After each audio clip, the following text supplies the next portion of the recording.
Every day, billions of people use the word car without giving it a second thought.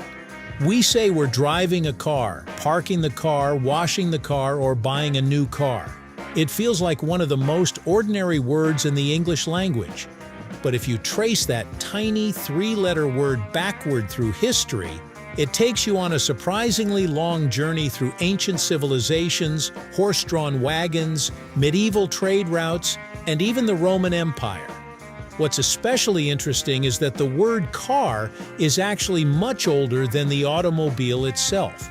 Humans were saying versions of this word thousands of years before engines, gasoline, or highways even existed. So how did a word once connected to wooden carts and wagons eventually become the universal name for one of the most important inventions in human history? Let's break it down, right here, on History of Simple Things.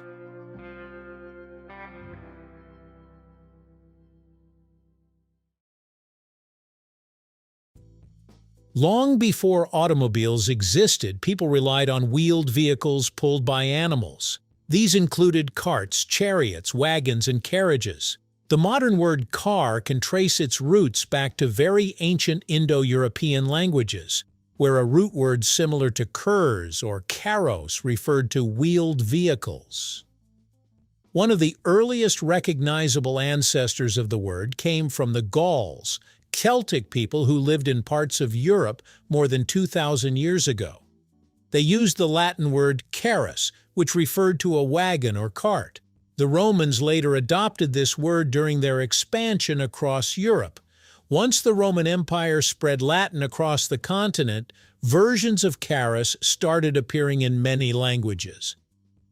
Over centuries, the word slowly transformed. In Old Northern French, words like carré and carrosse appeared, referring to wheeled transport. English eventually borrowed some of these terms after the Norman conquest of England in 1066, when French heavily influenced the English language. Interestingly, carriage and cart are linguistic cousins of car. They all share the same ancient transportation routes. So even though modern cars are powered by engines instead of horses, the name still carries echoes of ancient wagons rattling across dirt roads. By the 1500s and 1600s, Europe had entered the age of elaborate horse-drawn transportation. Wealthy people traveled in decorated carriages, while common workers used simpler carts and wagons. During this period, the word car started appearing more frequently in English, though it didn't mean what it means today. Back then, car usually referred to a wheeled vehicle of some kind, especially one used for carrying goods or people. You could think of it as a shortened form of carriage.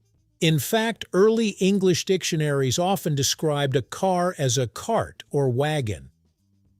This was also the era when transportation technology became tied to social status.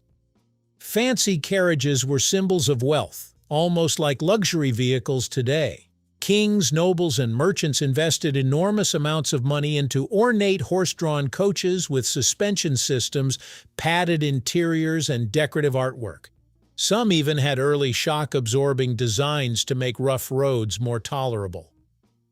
Even though engines still didn't exist, the language surrounding transportation was already evolving. The word car was gradually becoming associated with personal travel rather than just cargo hauling. Everything changed during the late 1800s. Inventors in Europe and America began experimenting with self-propelled vehicles powered by steam, electricity, and eventually gasoline engines. Suddenly, transportation no longer needed horses.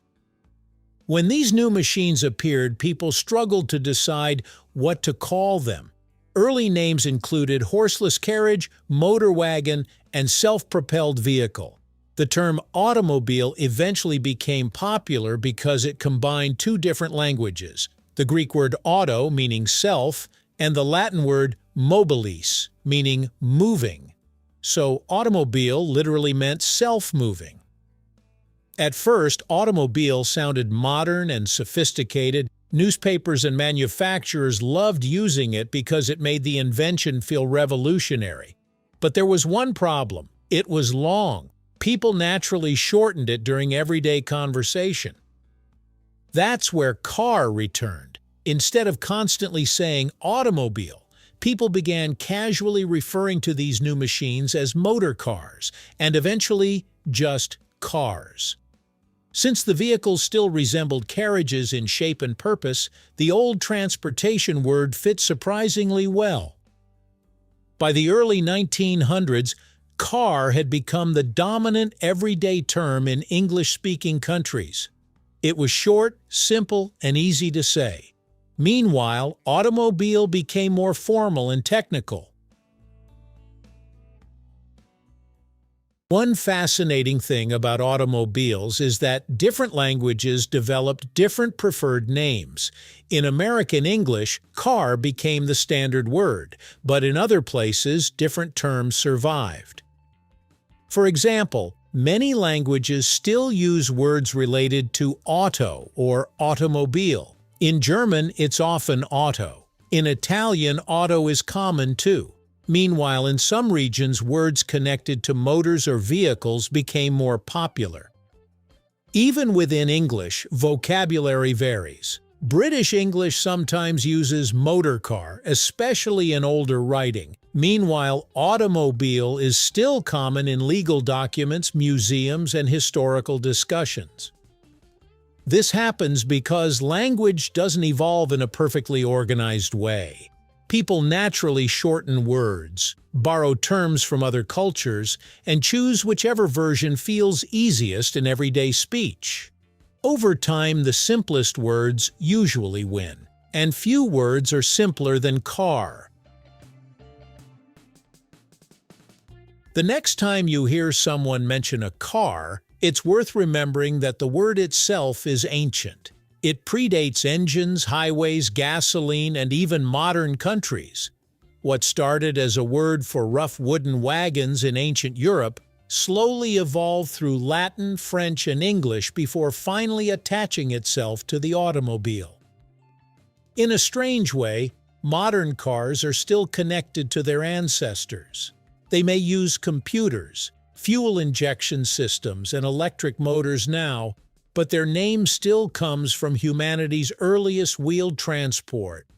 The technology completely changed, yet the old word survived the journey through thousands of years of history.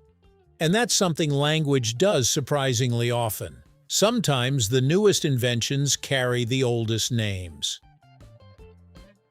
Thank you for watching. If you have suggestions for our next video, feel free to share them in the comments below. We'll be sure to give you an acknowledgement for your contribution. Thank you for joining us on this journey through the history of simple things. Don't forget to like, subscribe, and stay tuned for more stories woven through the smallest details.